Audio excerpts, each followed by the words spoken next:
আগের দিন আমরা ষষ্ঠ শ্রেণীর বা ক্লাস 6-এর ইতিহাস বিষয়ে আলোচনা করেছিলাম চতুর্থ অধ্যায়ের ভারতীয় উপমহাদেশের প্রাচীন ইতিহাসের দ্বারা আনুমানিক খ্রিস্টপূর্ব 1500 থেকে 600 অব্দ, অর্থাৎ লেখার সময় আমরা 1500 থেকে 1500 থেকে 600 খ্রিস্টাব্দ লিখলেও আমাদের সুবিধার জন্য বা বোঝার সুবিধার জন্য আমরা বলার সময় বলবো 600 থেকে 1500 খ্রিস্টপূর্বাব্দের ইতিহাস। সেই ইতিহাস আলোচনা করতে গিয়ে আমরা পেয়েছিলাম যে সেই সময় রচিত হয়েছিল প্রাচীন ঐতিহাসিক লিখিত উপাদান বেদ। সেই বেদ এই সমসাময়িক লিখিত সাহিত্যিক উপাদান, সেই বেদ থেকেই আমরা আজকে আলোচনা করব পৃষ্ঠা নম্বর 44, বৈদিক সভ্যতা ও বৈদিক সাহিত্য। তাহলে বেদ থেকে বৈদিক, যেমন দিন থেকে দৈনিক, সেই রকম বেদ থেকে বৈদিক। সেই বেদের যুগে বা বৈদিক যুগের সাহিত্যটা নিশ্চয়ই আমরা বুঝতে পারছি যে বেদই হচ্ছে সেই সময়ের বা সমসাময়িক সাহিত্য। একটু বলে রাখা ভালো যে বেদ আর এক নাম শ্রুতি। কেন? বেদ গরুর মুখ থেকে শিষ্য শুনে শুনে মুখস্থ করতে হতো, সেই জন্য শ্রুতি। শ্রুতি কথার অর্থ শোনা, শুনে শুনেই বেদ মুখস্থ করতে হতো সমস্ত শিষ্য বা ছাত্ররা। বেদ এসেছে বিদ থেকে, বিদ শব্দ থেকে বেদ শব্দটি এসেছে। বেদ শব্দের অর্থ জ্ঞান। বেদকে আমরা আলোচনা সুবিধার্থে 4 ভাগে ভাগ করতে পারি। একটু দেখে নাও, বেদকে আমরা 4 ভাগে ভাগ করতে পারি। এই যে দেখো বেদ, লিখে নিলাম বেদ। বেদের ভাগগুলি দেখো 1, 2, 3, 4টা ভাগ করে। দেখো ঋগ্বেদ, সবচেয়ে প্রাচীন বেদ হচ্ছে ঋগ্বেদ। ঋগ্বেদ, সামবেদ, 2 নম্বরে সামবেদ, 3 নম্বরে দেখো যজুর্বেদ ও অথর্ববেদ। তাহলে ঋগ্বেদ, সামবেদ, যজুর্বেদ এবং অথর্ববেদ এর রচনাকাল হচ্ছে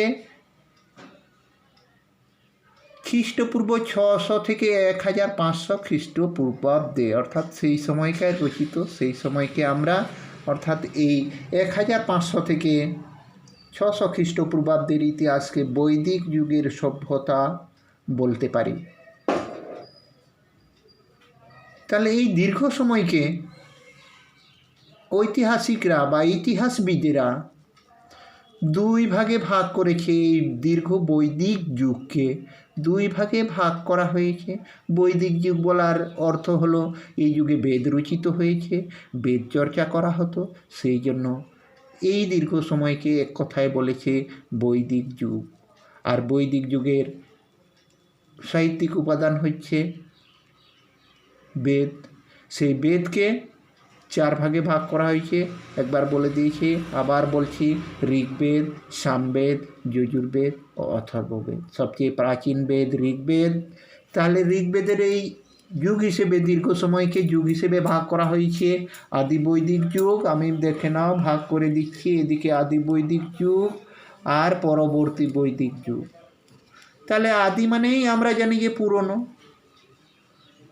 আর পরেরগুলো পরবর্তী। আদি বৈদিক যুগে রচিত হয়েছে শুধুমাত্র ঋগ্বেদ, সবচেয়ে প্রাচীন বেদ যেটা আমরা বলছি আদি বৈদিক যুগে রচিত হয়েছে ঋগ্বেদ।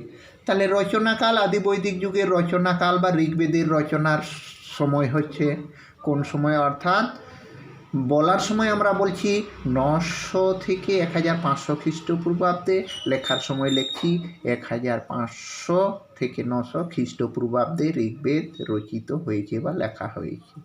তাহলে পরবর্তী বৈদিক যুগের বেদগুলি হচ্ছে সামবেদ, যজুর্বেদ, অথর্ববেদ। তাহলে পরবর্তী বৈদিক যুগের রচনাকাল হচ্ছে লেখার সময় আমরা 900 থেকে 600 খ্রিস্টপূর্বাব্দে, কিন্তু বলার সুবিধার জন্য এখানেও আমরা বলবো যে খ্রিস্টপূর্ব 600 থেকে 900 খ্রিস্টাব্দে পরবর্তী বৈদিক যুগের বা বেদগুলি লেখা হয়েছে। এই 4টি বেদকে আবার 4টি অংশে ভাগ করা হয়েছে। প্রতিটা বেদ, একটা বেদের উদাহরণ দেখাচ্ছি আমি, ঋগ্বেদ। ঋগ্বেদকে 4টি ভাগে ভাগ করেছি। প্রথম অংশ, দ্বিতীয়, তৃতীয়, চতুর্থ। এটাও দেখো 1, 2, 3, 4। কি একে আমরা লিখেছি দেখো, লিখবো বা লিখেছি আমি সংহিতা, ব্রাহ্মণ্য, আরণ্যক, উপনিষদ। এই 4টি ভাগের সেই ভাগগুলি বা সেই অংশ বা ভাগগুলিতে কি লেখা হতো, অর্থাৎ একেবারে প্রথম বইয়ের প্রথম অংশগুলো সংহিতা বলা হয়েছে। সামবেদেরও সংহিতা, ঋগ্বেদেরও সংহিতা, যজুর্বেদেরও সংহিতা, অথর্ববেদেরও সংহিতা। তাহলে সব বেদের সংহিতায় প্রথম সংহিতা কথার অর্থ হচ্ছে সংকলন করা। এই অংশে প্রার্থনা ও গানের মতো করে বা পদ্য বা কবিতার মতো করে লেখা ছিল বা পাঠ করা হতো।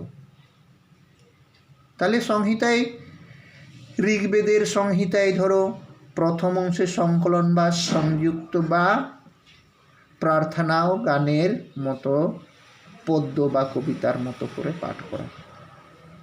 দ্বিতীয় 2 নম্বরে ব্রাহ্মণ অংশে, ঋগ্বেদের ব্রাহ্মণ অংশে গদ্যের মতো করে লেখা, অর্থাৎ বেদের যে অংশে গদ্যর মতো করে লেখা থাকতো সেইগুলোকে আমরা ব্রাহ্মণ বা ঋগ্বেদে ব্রাহ্মণ অংশ বলা হয়। তৃতীয় 3 নম্বরে লিখেছি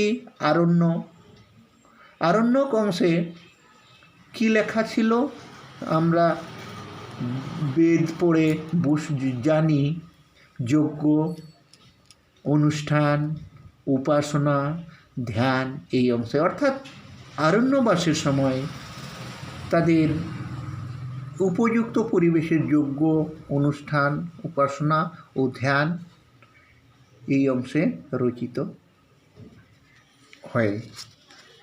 পরবর্তী 4 নম্বরে পাচ্ছি উপনিষদ অংশে কি লেখা আছে, বেদের শেষ অংশকেই উপনিষদ বলা হয়।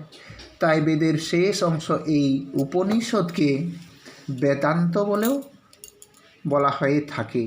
বেদান্ত বেদের অন্ত, মানে বেদের শেষ অংশ, সেই জন্য তার নাম হচ্ছে বেদান্ত। এই অংশে বেদ পড়ার নিয়ম, সঠিক উচ্চারণ, তত্ত্ব ব্যাখ্যা প্রভৃতি উপনিষদ অংশে দেখা যায়। তাহলে এখান থেকে আমরা বলতে পারি যে এই বেদ থেকেই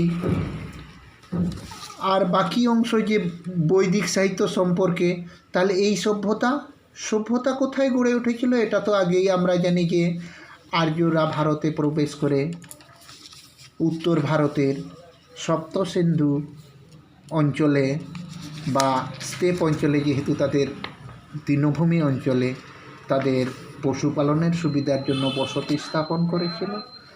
তাই তারা তাদের বাসস্থান সম্পর্কে, রচনাকাল সম্পর্কেও আমরা জানলাম যে বেদ